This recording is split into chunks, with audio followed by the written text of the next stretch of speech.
everyone. Dawn Francis here. Welcome, welcome, welcome to the book show. I'm so excited today. This is an awesome day. We will be joined with an amazing author. His name is none other than Sean Simmons.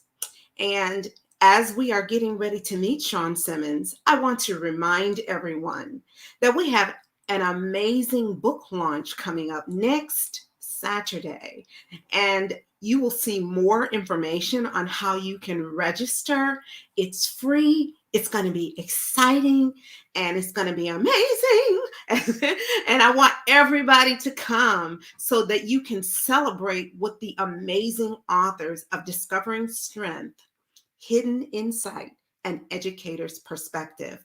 It is going to be something that you do not want to miss. So please go and register. And I look forward to seeing everyone at our amazing book launch. It's going to be amazing. So, as we're getting started today, we're excited. This is our third show, and I want to introduce you to an amazing young man who we're going to find a whole lot about. None other than Sean Simmons. Yay! He's here, and he's looking fabulous and handsome, I might add. Sean Simmons is joining us today. He is an author and he's a part of the Discovering Strength series from the first book. And we are so excited today. Hello, Sean. How are you? Hey, I'm glad to be here. How are you doing today? I am fabulous. And I am excited because our audience is getting ready to meet you and getting ready to find out about who this young man is. So, as we get started today, I'm glad you're doing well. You're looking fabulous as well. I'm so happy you're joining us today. So, we're going to dive right in. Are you ready? Yeah, I'm Yeah. here. I'm ready. Awesome. Well, I would like to start off by asking you, who is Sean Simmons? I know you have a lot of titles. Well, Who I'm is trying Sean? to whittle the titles down to just a couple good ones. But I'm a God-fearing, devoted father of two young, lovely boys.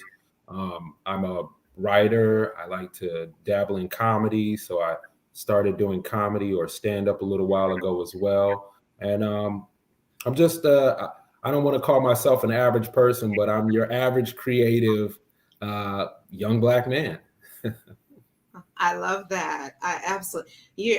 I love your humility because as you guys are going to find out as you are watching, it's a whole lot more than what he's saying.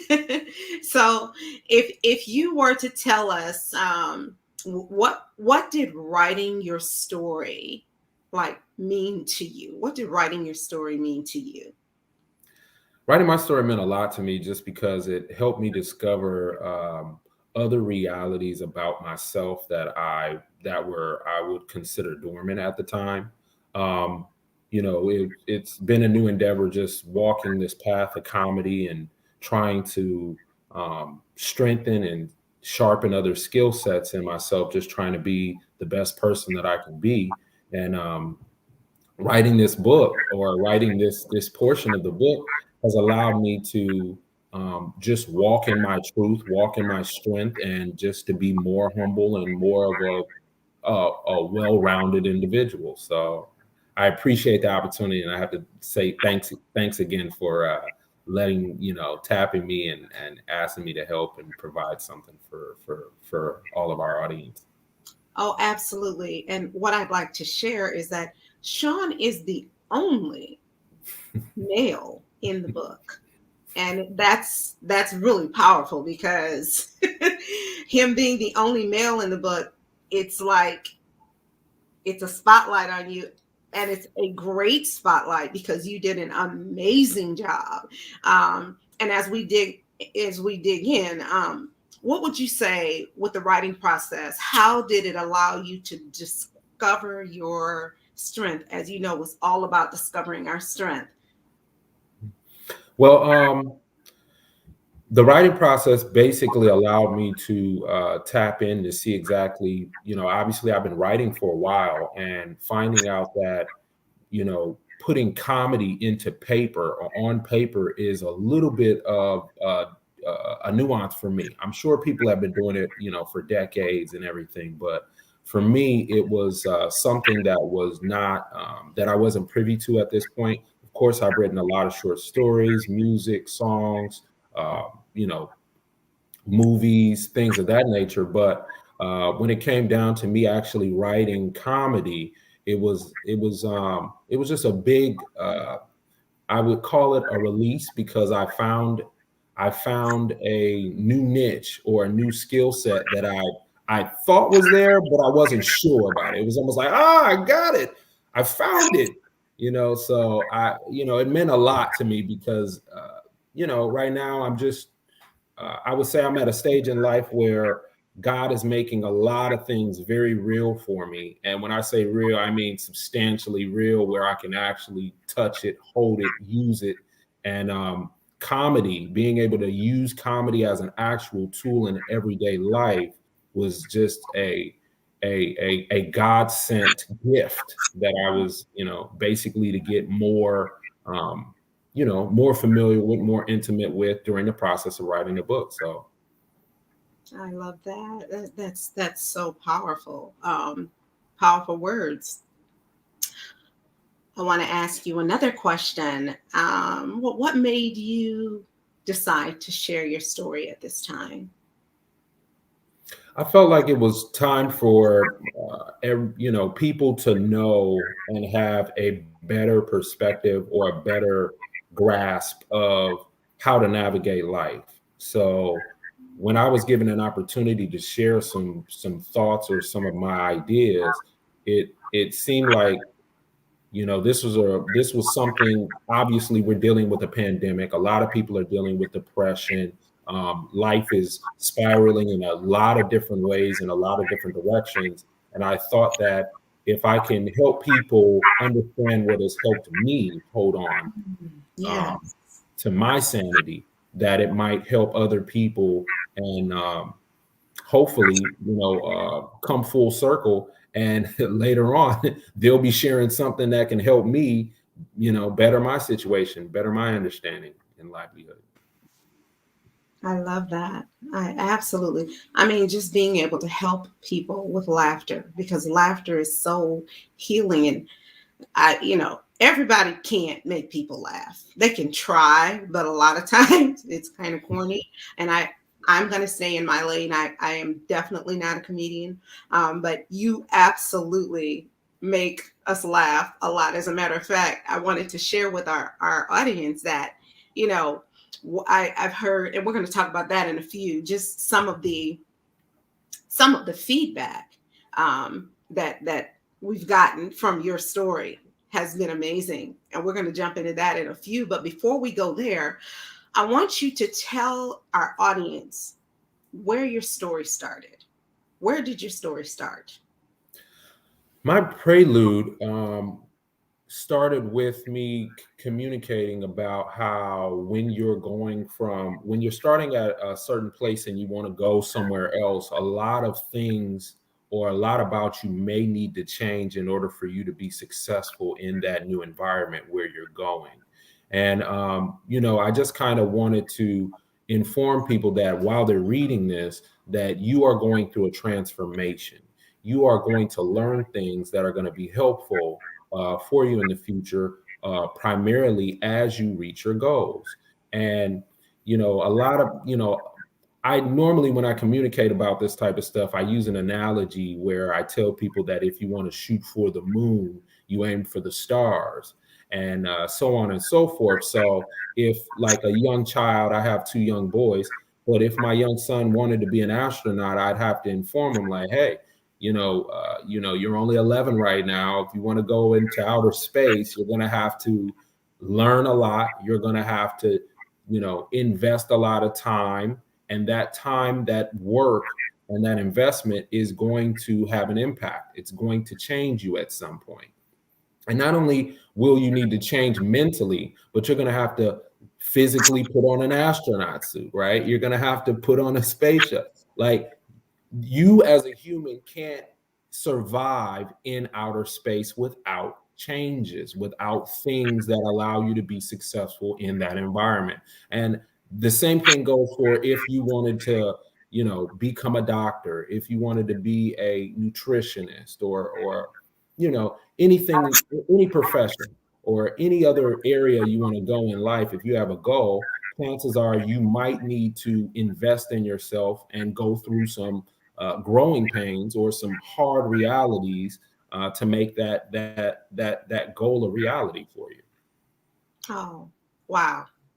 So if you're just tuning in, we're speaking with Sean Simmons, the coach, because you were just coaching our audience in how to get from point A to point B all the way to point Z. But Sean Simmons is sharing about his prelude in his chapter where it started. Powerful, powerful points that if our audience is taking note, it can actually be an encouragement and an upliftment, as well as it can help train you. We're going to be back in just a few moments, back with Sean Simmons, the coach, the artist, the comedian, the author, and he's going to share more with you. And we'll be right back in a few moments.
I'm setting an example for my kids. I got me a side hustle. I have more control of my destiny. I need multiple streams of income. It's hard work, but I'm working for me. A job is cool, but I need more. It's all about being self-employed. You're tuned into the world of Self-Employed and Rising with Art Taylor, where we bring you the amazing stories of people who are challenging the odds and following their dreams of self-employment. Learn from their successes and be inspired. Hear creative ideas for your business and find tips to take your hustle to another level.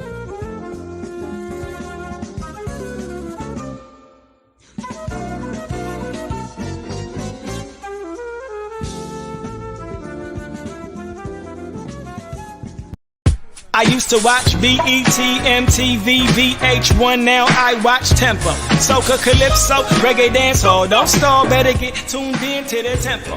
Don't have cable, they got an app. Go to your app store, download that. Whether it's tourism, cuisine, or the social scenes, if it ain't Tempo, it's a rap. Who got the Caribbean views? Tempo. Mr. Latest in Caribbean news? Tempo. You tryna cook Caribbean food? Tempo. You know they got the music videos too. Tempo. Who got the Caribbean views? Tempo. Mr. Latest in Caribbean news? Tempo. You tryna cook Caribbean food? Tempo. You know they got the music videos too. Tempo.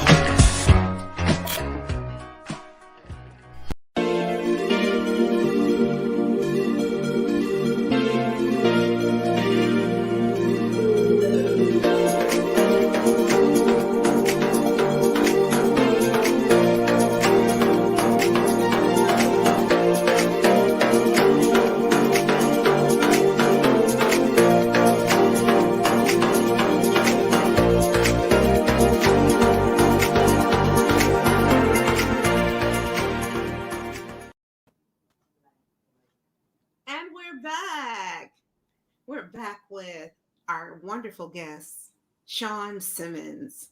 And as we just left, and we were talking about Sean as a coach, because he was sharing about his prelude, where he started. And so as we're going to dive in, I want to start this segment by reading a portion of your chapter. And I want you to just kind of tell us a little bit about it.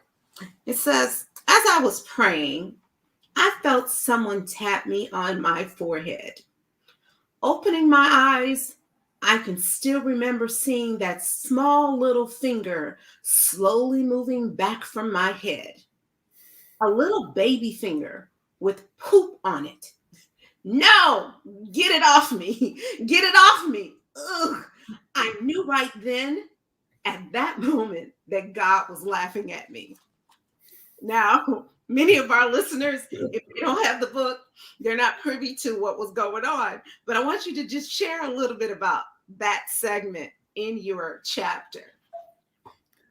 Yeah, fatherhood is obviously a very adventurous endeavor, and trying to potty train your kids comes with a whole lot of things that you just don't imagine. And me personally, at that moment in time, I literally was praying to be a better father. I thought that, it should be simple. I set them on this pot. We ain't gonna have no problems. No, that wasn't the case. That was a figment of my imagination, but lo and behold, I knew God was laughing at me, because I personally experienced just something I never imagined, right? Who boo-boos all over the house, and then when you put him on the pot, he's got it on his hands and he's touching you with it while you praying for help. You wake up and you open your eyes and all of a sudden you got doo-doo in your hair. Like, who does that? Like, I just knew at that point, at that moment, God has a real sense of humor. Absolutely. He's laughing. He's laughing at you all the time. Definitely.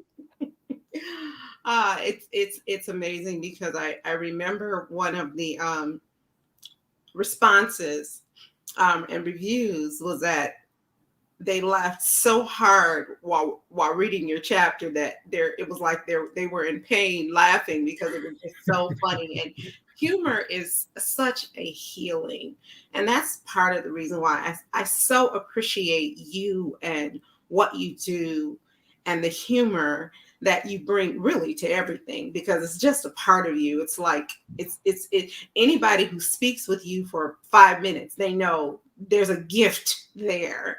But there's multiple gifts there. And I want you, and you kind of alluded to it a little bit, but I want you to talk to our audience about the struggle. even with you sharing, and you shared an aspect of it as it relates to the humor with your sons, but what might be that struggle where you had to pull and rely on discovering your strength with what you wrote about and with your life today? Well, it's a very good question. I didn't have what I would consider a picture perfect or a storybook life, starting out. So there were some hardships, just where I grew up and some of the endeavors that I got myself into. Obviously, if you read the book, you'll know I was in the principal's office enough for them to change the name to my office, because I was in there more than he was, waiting on him to get in. But dealing with some of the hardships in life, I don't want to really, I have other book and other material coming out that I don't really want to tell the whole tale, but some of those hardships obviously created a scenario where I felt, or I found, that I was sliding into depression, having issues with, I don't want to call it a disorder, but I did have ulcers when I was growing up in middle school and in high school. That also helped help the spiral as far as me falling deeper into depression. Different things of that nature were part of my struggle, and I needed to find a superpower. I needed to find something that would help me not lose control, not ruminate or exacerbate thoughts of suicide or hurting people or doing other negative things that just obviously would have an adverse effect on other people. So I needed to find, I was digging for gold. I was looking for a diamond. I was like, I need something to save me, to help me.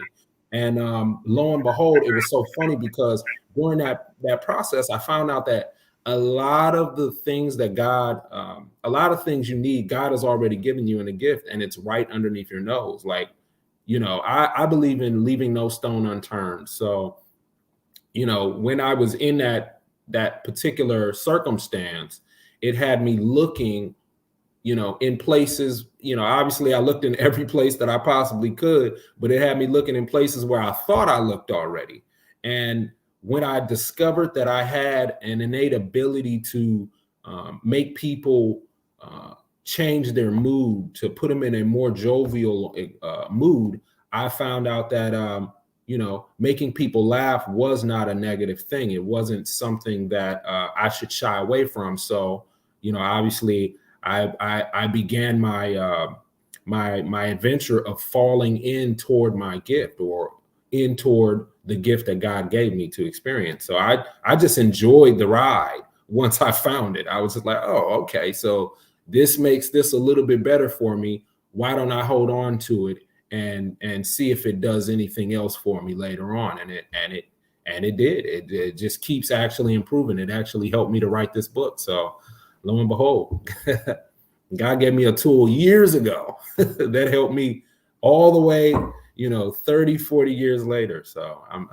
I'm so happy about that.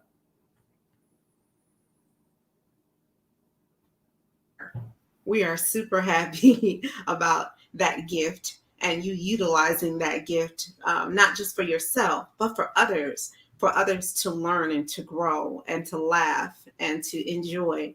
I want to dive into this segment where you can share even that much the more. Your words are so powerful. A very important message of drawing from your experience as a father, as well as the issues that Black men are dealing with today. What would you say to that person who's challenged right now with looking at the situations that, many people of color are dealing with today? But I want you to speak to it from your perspective as a young Black man, young entrepreneur, young gifted Black man, about those challenges that we're dealing with today. And it's so in our faces today. I'd like for you to speak to that from your perspective and encourage someone who's challenged right now. Well, for a lot of our young Black men, I definitely want to say that you do want to have a relationship with God. And the very first thing I would have to suggest is that you do want to pray about your circumstance and your situation. You want to hear your prayer. You want to pray out loud, and you want to pray a strong, forceful prayer. And that's in the vein of leaving no stone unturned. But the first stone is, God, please help me. Being humble and, having humility enough to know that you need help. That's also very important. Having a voice and using your voice to request or talk to people about your, what it is that you need in terms of where you're going or what you may be lacking. So being able to obviously communicate with God, being able to talk to other people, and you want to build a network that can help strengthen you in your weakest areas. So as I talk to the youth, and obviously I have kids, so hopefully they'll tune in. They should be. I'm gonna give them a whooping if they're at home and they ain't watching, but later for that. But yeah, I would like for them to know that, God is there for you. There are people who do want to help you. You just need to be able to communicate in a way that allows them to know that you need help. So asking for help and not having too much pride is a very big thing for, I would say, in the Black community. Young Black men need to have more faith and more strength in themselves and other Black men, because that's who's going to help you. That's who helped me. Obviously, my mom, my dad. I had a lot of family members. Man, I had a plethora of pastors actually reach out and help me. So I think that being able to communicate to your pastor, communicate to family, and look for individuals that you can add to your network, to add to your mentorship. You definitely want to seek out a great mentor, someone whose hindsight can be used as your foresight. Is very important moving forward. So those are a couple of things that I would like to share with the youth as far as what has helped me basically make it from a troubled past into what I call a successful future. I love that. That is so powerful. Before we go to break, we have several of our audience members who are interacting with us with comments. The first one I see is from Dr. Martha Young, where she says, self-reflection and recognizing your strength is life-changing. So, I think as our audience is watching, they're getting these points that you're giving, and they're reflecting, and they're also sharing their thoughts about it. We appreciate that, Dr. Marthel. I have another one that says from LaDre Galloway, yes, falling into your gift and receiving and using, so hard for many of us to accomplish. That's one. I don't know if you'd like to speak to that, because we have multiples coming in. Yeah, real quick, I would just say that a lot of people have a fear of the unknown. And because of that fear, it's a little bit more stifling. And one thing that most people understand about growth is that there are growing pains and there is an unsettling with growth. So fear of the unknown, knowing that there may be some hardship or some pain, is a kind of what stops people from looking in a direction or looking in a pathway as if that's the actual route to success. And you just kind of want to be a little bit more pragmatic in your approach and leaving no stone unturned. And that will help you look at some of those areas and some of those things that you might have a fear as the actual answer that they are to your dreams and to your prayers. So. Well, I really like the leaving no stone unturned that you keep saying over and over again. People have to know that's work. Not, that is work. You can't sit down and think the stone is gonna just turn itself. You're gonna have to get up and go and turn those stones. So when we come back, because we're about to take a break in just a moment, we're gonna look at some of those additional comments and questions from our audience members who are interacting with us, and we're so happy that they are. But when we come back, we have some more questions, and we're diving in at the deep end of the pool with Sean Simmons, and we'll be right back.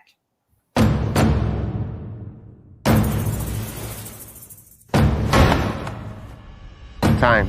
It has a different meaning in the U.S. Virgin Islands. It goes backwards, forwards, it stops.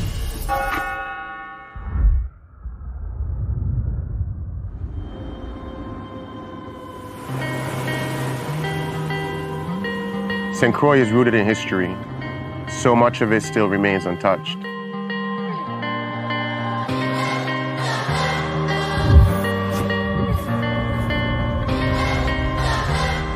I remember running on these streets as a kid. This shop was right down there. It opened the same year I was born. This is where the original Crucian Hook was born.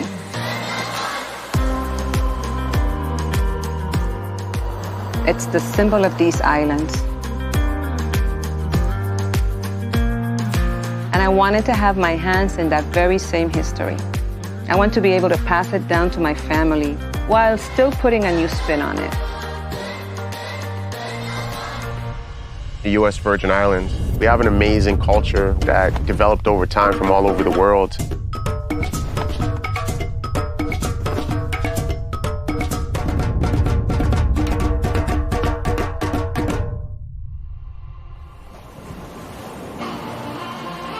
St. John feels so untouched.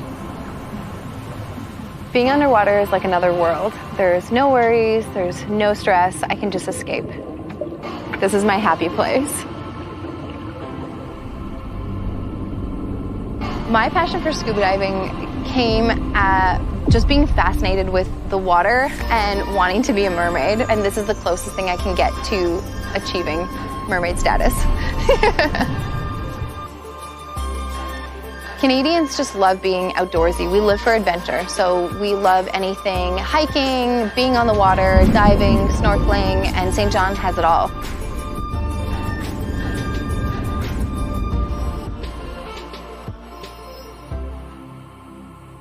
It's like some spirit is protecting the island and keeping them raw.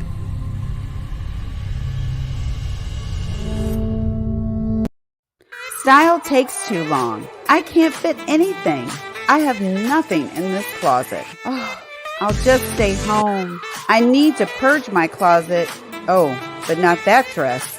Yo, Taylor here. If you ever thought to say one of these phrases, then this show is for you.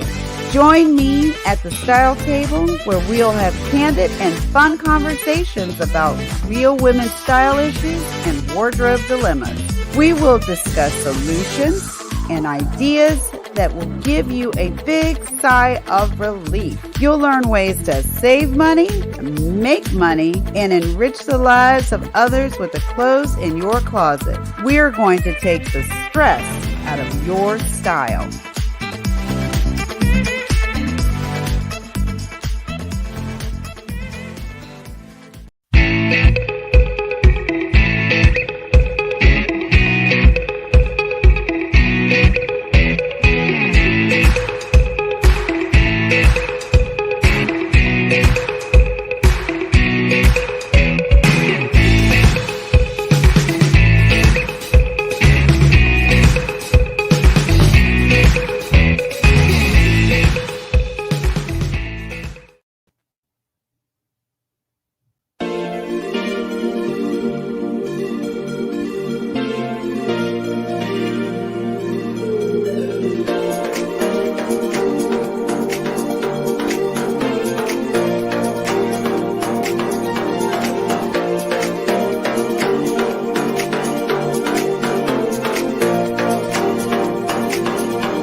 welcome back. Welcome back. And we are here with none other than Sean Simmons. And we've been having an amazing time today. I'm so glad you're with us. But I want to jump right back in with our interaction from our audience members. We have Ordine, who has asked, what advice do you have for anyone interested in starting in comedy? Oh, that's a great question. Yeah, I would say that there are multiple different directions you can go as far as starting or getting into comedy, and obviously, what part of comedy would you want to get into? There's writing, there's speech writing, there's all type of different facets of comedy as far as niches or specialties. I would say for stand-up comedy, having or seeking a good coach or mentor is probably the number one first thing that I would say that would give you the best advantage, right? You don't want to create bad habits, and you don't want to get comfortable in a bad habit, because it's going to be very hard, or it's going to take longer to undo or deprogram that which you've learned or which you've crystallized in your thought process. So I would say, read. You want to study your craft, study to show thyself approved. And you want to get with a mentor, someone that probably has your comedy style, or who's been doing it for a while, that can kind of give you some different pockets where you can pick up certain skill sets as you move along, because obviously you won't be the best. Obviously there are some people that are very good, but chances are you'll probably be like me, and you'll stink for a while before you actually are a little bit funny. But you definitely want to just try to get with a mentor, or get with a group, a team, or maybe have a partner that can help you sharpen your skill sets, even if it's just a listening partner, someone to hear your jokes or hear what you're writing. That's very important, or very powerful as well. So those are just a couple of tips that I would give a person that would like to start or begin a journey in comedy. Thank you. I hope they were taking notes, because again, Coach Sean just gave you some wonderful tips on what you need to do. We have another interaction. Audience member Thelma Hayes says, advance against your fears, and often you discover you can be successful. So based upon our conversation, it sounds like, or it looks like the comments are coming in. Would you like to say something to that comment? Or yeah, I mean, I definitely agree with it. I mean, it's almost mind-boggling how certain things are set up in the natural realm, where in which you would assume that it's not there to help you, right? But in the Bible, God says that nothing new under the sun. That means it's all already here. It's all right here. So generally, you will find a lot of your answers hidden behind the things that you are afraid to explore. And generally speaking, there are a lot of people that can benefit from your exploration as well. So I definitely agree in that statement that Miss Thelma thank you. articulated. Mm-hmm. Awesome. We have another question and comment. Did you at any time experience disequilibrium through your changes and discoveries about your talents and gifts, and how did you cope or manage? I mean, I would say there are road bumps, right? There are you call them speed bumps, right? Or potholes. There are different players in the game as well. So I would say I probably have had, a couple of instances where something I might have said was not taken how it was intended or how it was meant.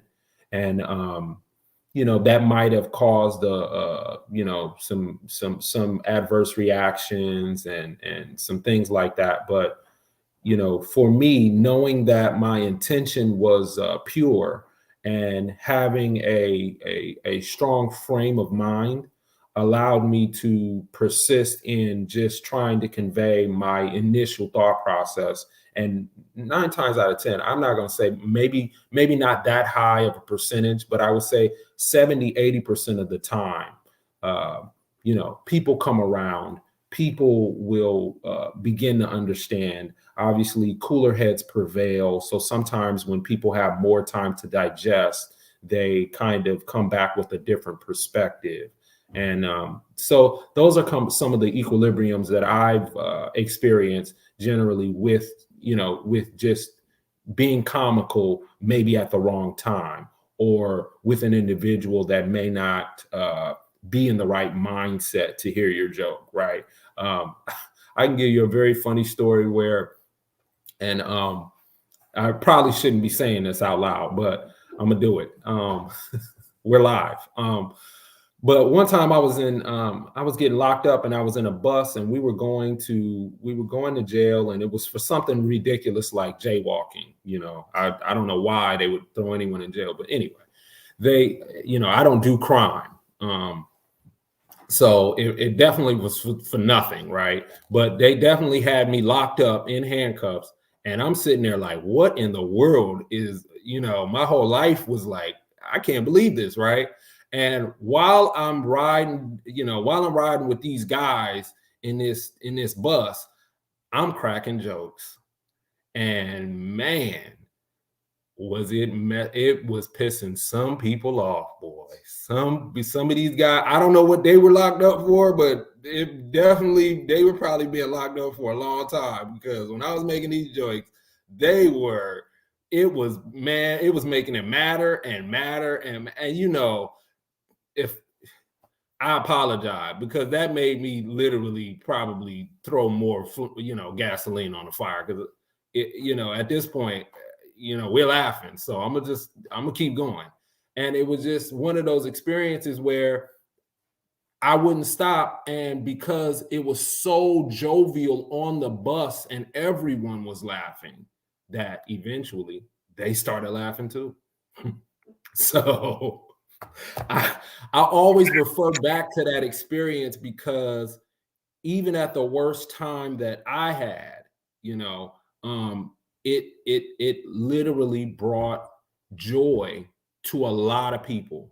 And during that process, I'm getting off the bus, everybody's asking me for my name and where are you from, and man, we got to stay in contact, just because I was able to lift their spirits at a time when they were at their lowest. So that is so powerful. I mean, it says so much, not just about you, but about the healing power of laughter and humor, and how it's so needed today, even from this pandemic and COVID and Black Lives Matter and so many other things that are happening today.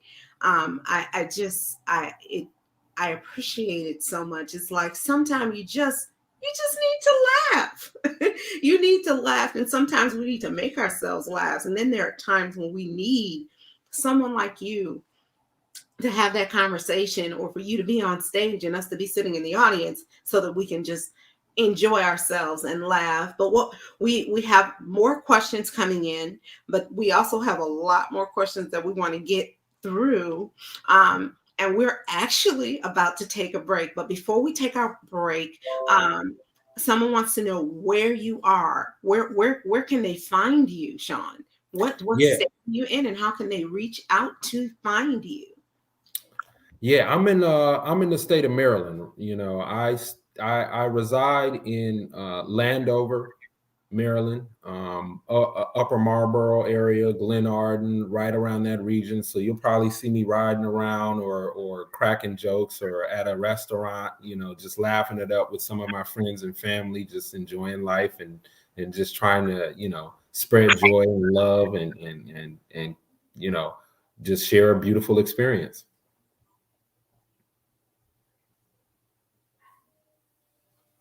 Thank you. Well, we will be right back in just a few moments with Sean Simmons.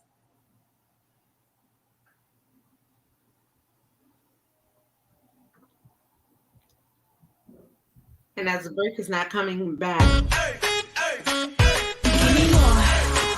We about to blow. Give me more. Give me more. We got one life, so we not gon' waste it. Live a large life, the rich and the famous. So,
With that one.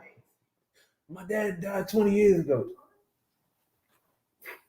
And we're back with Sean Simmons, the amazing coach and entrepreneur, author, Sean Simmons, the comedian.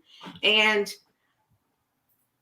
I'm so excited. We just have a little bit of time left, and we have a few more questions. I kind of want to dive back into the strengths. What does discovering strength mean to you, and how do you define it for yourself? That's a good one.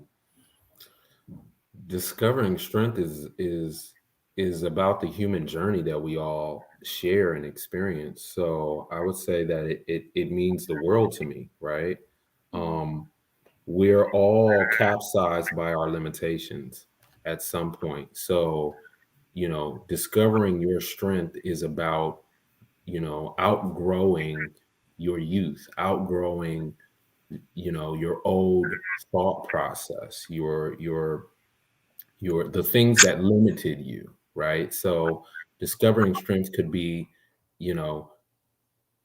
creating relationships with individuals that actually have strengths where you're weaker at. Discovering strength means sharpening skill sets in order to help other people just pick up and be able to utilize that tool, right? So even teaching is a strength that I'm sure a lot of people already know, but in passing along and through teaching, you're strengthening other people. So discovering strength is just a wealth of knowledge and information that I think the whole world can use, right? Take, for instance, this particular show and just the book idea itself. To me, it just seems like if you have enough storylines, of course, my idea may be anecdotal because it's so small, but I believe if you have enough experiences and enough people who've developed enough powerful strength, that you might be able to pass that along to the next generation, and they will be way more powerful than the generation before them. So personally, discovering strength is it's a lifelong journey, and truthfully be told, it's a human journey, right? So everyone should be involved in it. Everyone should be taking notice. Everyone should be, just learning and growing from the process of trying to discover your strength, more strength, and empower other people as well.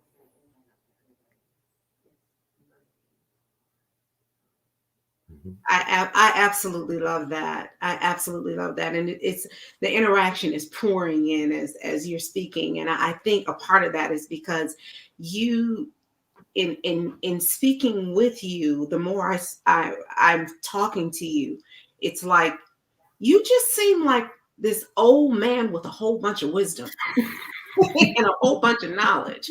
And I'm gonna leave that one alone right now.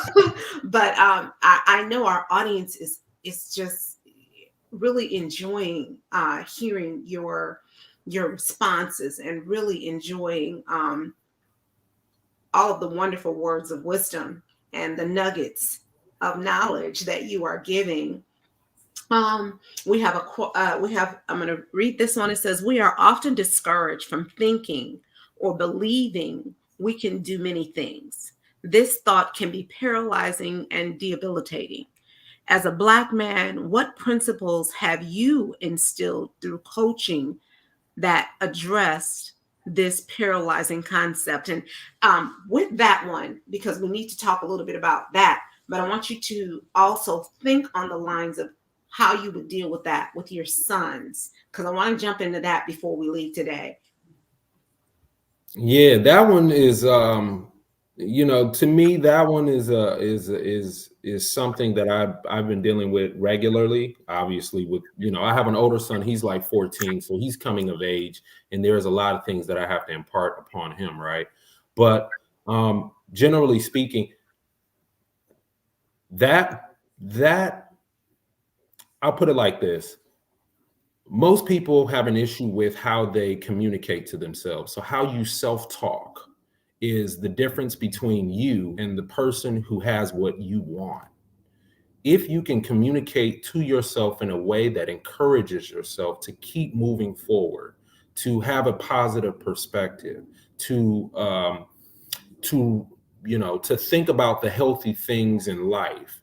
Of course, there are a lot of bad things, but there are a lot of good things. There are a lot of things that you can think about versus thinking about or worrying about the worst things. So I would say that, yes, I would say that if you can work on how you self-talk, how you self-communicate to yourself, can help push you along at those times when you're going to be discouraged or when you're going to have adversity, right? So for my parents, as well as the kids, let me express this. How, as a parent, you communicate to your kid is how your kid is going to think for himself when he's having issues, peer pressure, or suggestions from other people. So you definitely want to communicate just to your children, above all, in a way that empowers them to have a strong frame of thought when they're being hit with or fought, I would say, by the enemy through other experiences, about how to stay positive and in the right frame of mind to get what it is you really want or to succeed to your ultimate goal. So that's one nugget that I definitely would like to, leave with the youth or leave with other people. How you communicate, that allows you to be able to run your mile. That allows you to be able to finish reading your book. That allows you to finish, your list of things that you want to accomplish. Self-communication is very key. So I could talk about that one forever, honestly, truthfully be told. Yeah, that's a good one. I can hear that. We have multiple comments that are coming in.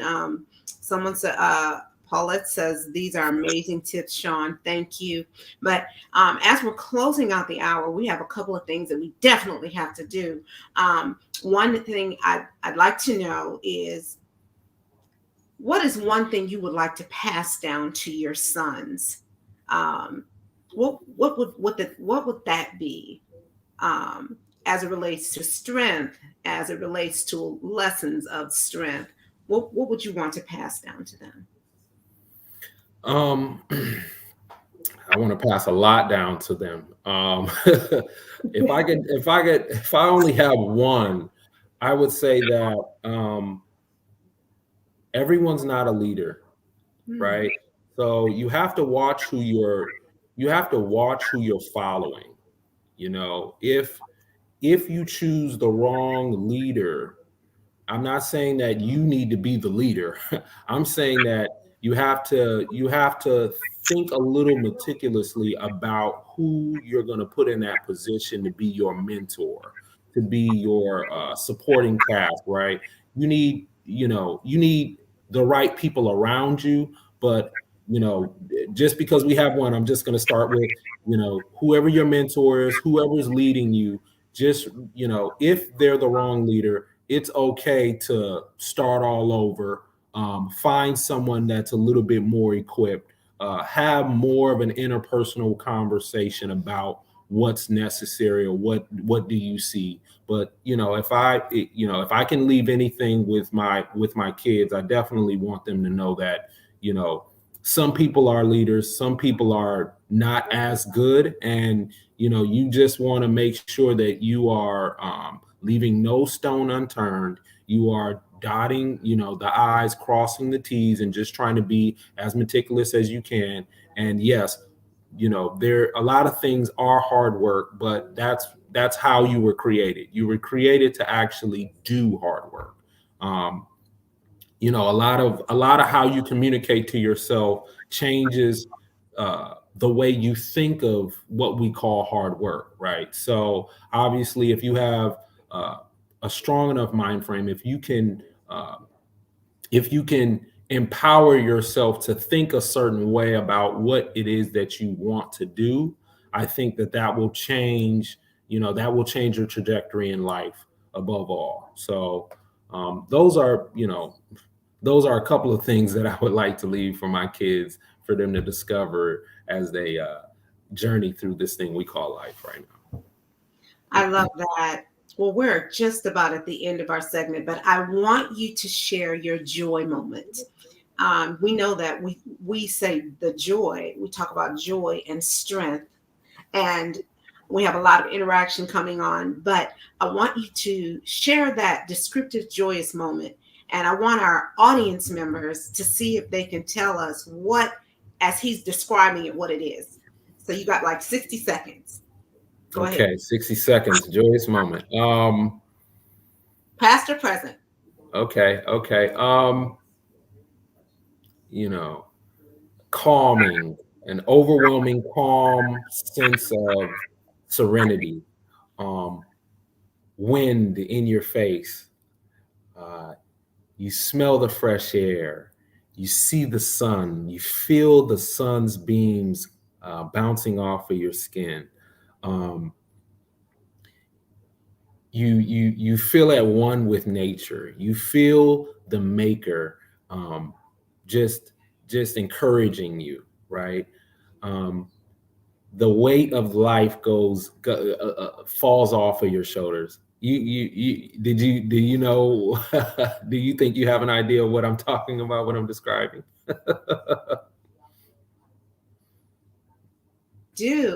I think I do. I'm going to say you're on the beach, on an island, on vacation. No. No? Nope, that's not it. No, that's not it. Oh my gosh. I don't have any interaction from our audience. I don't know what they're thinking. Maybe their comments are going to come in later. But since we're almost out of time, you're going to have to tell us what it is. Skydiving. Wow. Skydiving. Oh my Skydiving. gosh. Yeah, lovely. I love the experience. It's a fun, tranquil, serenity experience that obviously I don't want to do it every day, but every once in a while I do like to jump out of a plane with a parachute on. Oh my gosh. Well, I've done indoor skydiving, and I didn't quite have that same experience. I screamed the entire time, and it was in a building, so I think everybody in the building heard me. But at any rate, I thank you so much, Sean Simmons, for sharing all the insight. But I got one more thing I want you to do before we leave. Okay. You are a spoken word person. I want you, as we're getting ready to close out, I want you to just give us a little rhyme real quick. Oh man, a rhyme. Let me see. Okay. Okay. One day I got a ticket for being black while driving. No, I'm lying. I get them every day, even when I'm not driving. Minding my own business. What is this? Not you. No, not again. Change my name to license and registration or personal recognizance, but I'm not playing along with the nonsense. It's making me nauseous. And I gotta save something for the album. Awesome. Thank you so much, Sean. It has been an amazing hour with you. And the hour went by so fast. It's like we need a little more time. Yeah. But I want to thank you so much for sharing with our audience. They are loving you and loving the wonderful knowledge that you are imparting. So everyone, thank you so much for joining us today. Thank you so much for joining the Dawn Francis Show, the book show. And thank you, Sean, for sharing so wonderfully with us. And I want to invite everyone to come to the book launch for Discovering Strength on next Saturday. Please indeed register. We will see you there. I'm hoping our Sean Simmons will also stop by because he's a part of Discovering Strength 1. So we hope you will all join us. Have a fabulous day, guys. Why? Because you can. The power that you have within you, you can decide to have a fabulous day. Have a great day.